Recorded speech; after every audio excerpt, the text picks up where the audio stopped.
Hey, Sophie here, and I want to go over the 5 things that could be rapidly aging you after 50. All right, so after 50, everything changes, our metabolism changes, everything changes, obviously, when your hormones diminish, and I am obviously primarily speaking to women here. And so there are 5 things that you may not know that are rapidly aging you faster than you want to. So after the age of 50, we start really needing to focus on the long-term game. Okay, so it's not just obviously about, I just want to look great and get into bikini body this summer. Those things are lovely, but we really want to think about our long-term health. So in my methodology, I always talk about your future self, really focusing on the future version of you, who you want to be. Not just next year, but let's say 5 years out, 10 years out, 20 years out. And we really want to develop a relationship with this version of ourselves, because you are going to be her. Now, the problem is that where we are right now, most of the population are aging really poorly. Chronic disease is now at levels that are absolutely unprecedented. Metabolic disease, which could be diabetes, type 2 diabetes, non-alcoholic fatty liver disease, autoimmune, and on and on and on. So we are rapidly aging. We're aging before our time. And getting disease, having chronic disease is, by definition, aging rapidly. So I'm going to go over 5 things that you might not know are rapidly aging you, okay, and what to do about that. So number 1 is going to bed too late. Now, the 3 most important things for longevity are sleep, sleep, and sleep. There is no ifs or buts. If we don't optimize your sleep, then all the other pillars of lifestyle medicine are going to suffer. So as part of my methodology, sleep, and more importantly, balancing your circadian rhythms, because if your circadian rhythms are balanced, then you are going to get better sleep, no question, is a top priority in my Ignite methodology. So going to bed earlier and at the same time, if possible, I mean, give or take, we don't have to be too rigid, is what we need to be doing as we get older.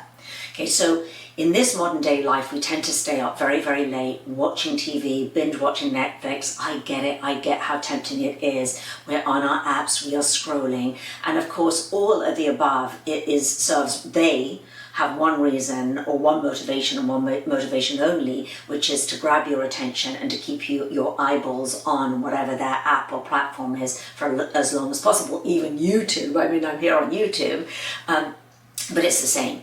So we want to be very aware of that we have attention grabbers, we have energy vampires around us that threaten many, many parts of our day, but threaten to keep us up later at night. And then, of course, we've got modern day lighting, and there's many reasons why women over 50, we get to a certain stage of our life where that's the only time that we can get things done, like work and replying to emails and folding laundry and food prepping or whatever it is. But it is imperative that you start creating a discipline, an evening and nighttime routine where you are going to bed earlier and almost at the same time every night, because in doing so you are training your circadian rhythms. Now, the closer you can train your circadian rhythms to reflect day and night, light and dark, the better. That's how we were designed to be. That best supports our body, that best regulates our nervous system, that best supports our metabolism, pretty much everything when your circadian rhythms are in balance. And one of the biggest things is that it supports your cortisol release. So in the morning, you want this beautiful natural surge of cortisol. So in part of my methodology, also I'll do another video on this, is what to do in the morning, but is to wake up a little bit earlier, to get light in your eyes, to get that beautiful surge of cortisol. And then in the evening, we want the cortisol, when it starts getting dark outside, to be lowering so that our mind isn't racing in the evening before we go to bed.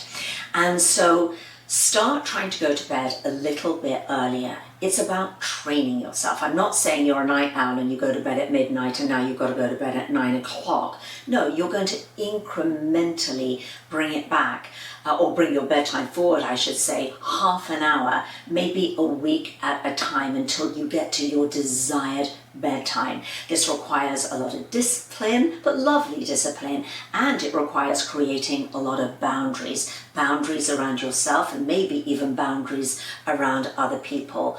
But really getting 7 to 9 hours deep sleep a night starts with getting to bed earlier and creating a beautiful nighttime routine that supports you going to bed earlier, such as eating earlier, kitchen closed, doing soothing activities between kitchen closed and bed.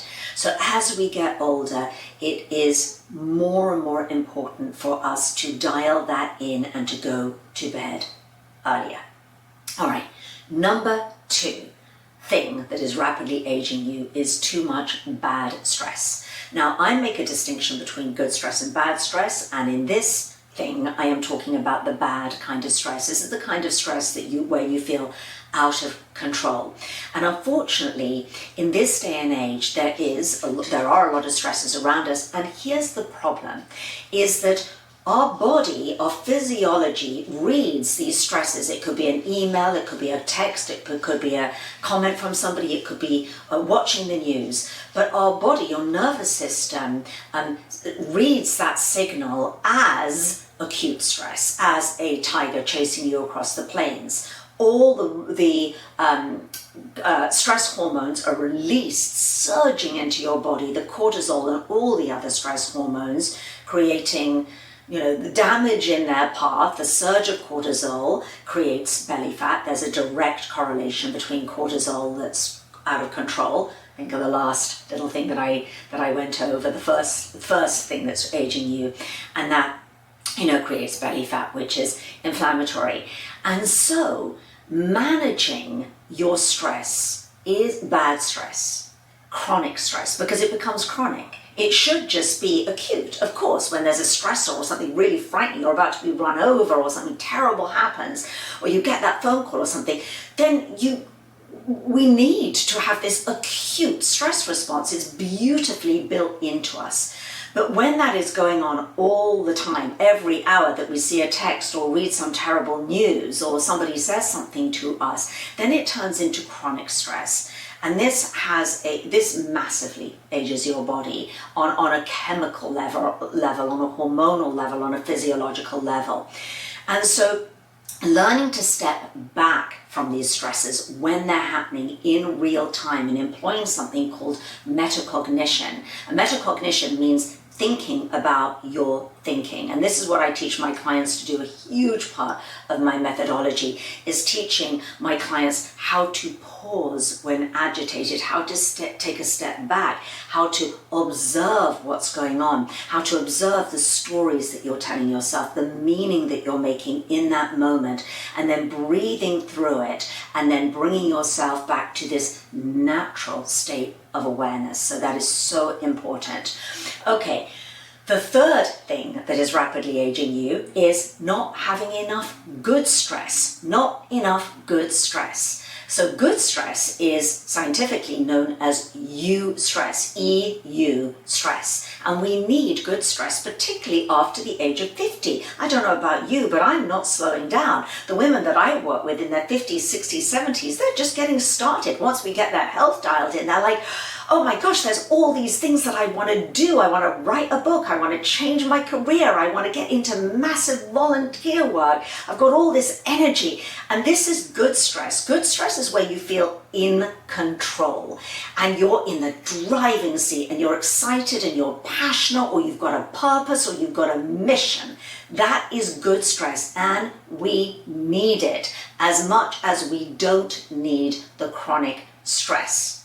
Okay, so number 4 thing that is rapidly aging you is eating inflammatory foods. Now, inflammatory foods are going to be Saturated fat is number one inflammatory food. Main sources of saturated fat are going to be meat and dairy, palm oil, coconut oil. Those of you who follow me know that I'm a huge fan of a plant-forward dietary pattern. Well, we want to avoid that saturated fat. Also ultra-processed food that's very, very high in sodium and salt and refined sugar and refined starches and whatnot. All of those foods are highly inflammatory. And you can get away with it when you're younger, some of it. You can get away with a pizza or an ice cream or whatever it is that you're eating. But when you're over the age of 50, everything changes and we just can't get away with eating these inflammatory foods anymore. Now there's one more little piece here. All of those inflammatory foods that I've just mentioned also pack the pounds on. Actually, not the pounds on the scale, but they pack fat on your body, right?